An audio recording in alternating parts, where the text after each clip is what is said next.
আমাদের আসলে পরপর দুইটা চলে গেলেন। এত তাড়াতাড়ি একদিনের গ্যাপের মধ্যেই যে এইভাবে দুজন চলে যাবেন এটা তো আসলে আশা করাটাও কষ্টদায়ক ছিল। যাই হোক, সবই আল্লাহ তাআলার ইচ্ছা। ভাই মোবাইল লুকতেছে আপনার। আমি কালকেই কথা বলেছিলাম, মোবাইলটা চাবান দিলে তো না পরশুদিন আমি কথা বলেছিলাম আমাদের যে প্রতিনিধি মামা ওনার ছেলের সাথে আমি কথা বলেছি যে আমি দেখতে আসতে চাচ্ছিলাম, তো আমি কি আজকে আসবো? তখন বললো যে আপু আজকে তো ডাক্তারদের সব বোর্ড মিটিং বসবে, আমিও দৌড়াদৌড়ির মধ্যে থাকবো, ভালো হয় আপু আপনি কালকে 4টা থেকে 5টার মধ্যে চলে আসেন। তো আমি বললাম ঠিক আছে। তো যেদিন কথা বললাম সেদিন রাতেই উনি মারা গেলেন। শেষ দেখাটা আসলে আমাকে দেখতে পারলাম না, এটাই কষ্ট লাগলো। তো এখন তো লাশ তো আসছে, এখন দেখবো। চলচ্চিত্রের বাইরে মামা অনেক ঠান্ডা মানুষ ছিলেন। আমি ওনাকে তো আসলে ছোটবেলা থেকেই ওনাকে দেখেছি, আম্মার সাথে অনেক কাজ করেছি।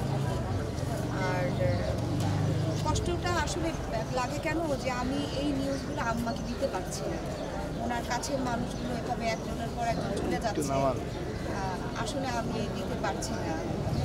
কিন্তু এটাই আমার কাছে খারাপ লাগছে যে ফারুক মামা যে মারা গেছে ওইটাও কিন্তু আম্মু এখনও জানে না, আমার মা এখনও জানে না।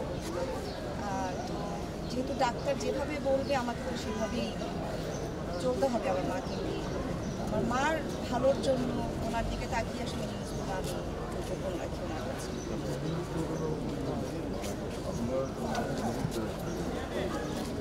এটা তো আসলে উনি তো অনেক আগে থেকে অসুস্থ ছিলেন, উনি বিছানাতেই ছিলেন। তো আমি এর আগেও ওনার ছেলের সাথে কথা বলেছিলাম, উনি আসলে অসুস্থ ছিলেন অনেক। তো বার্ধক্যজনিত হতে পারে, হ্যাঁ ওনার তো বয়স হয়েছে। দুঃখজনক ছাড়া তো আর কিছু না, খারাপ লাগছে অনেক বেশি। তবে এটা এখন কি বলবো, এটা ওনার আল্লাহ ওনাকে নিয়ে গেছেন, এটাই বলবো যে আল্লাহ ওনাকে বেহেশতে নসিব করুন। সবাই ওনার জন্য দোয়া করবেন। উনি একটা অন্য ধর্মের ছিলেন, হিন্দু ছিলেন, সেখান থেকে উনি মুসলমান হয়েছিলেন।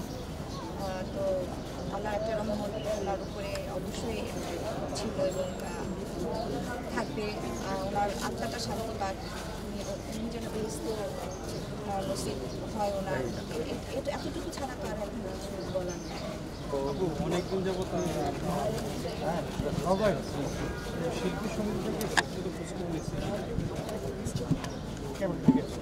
আসলে শিল্পী সমিতি থেকে হ্যাঁ খোঁজ খবর নেয়, সবার সাথে আমার যোগাযোগ, আমি সবার সাথে যোগাযোগ রাখি।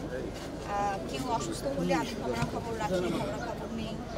আর শিল্পী সমিতি সবার সাথেই আমার সুসম্পর্ক, ভালো সম্পর্ক, আমি যোগাযোগ রাখি, ওনারাও রাখেন।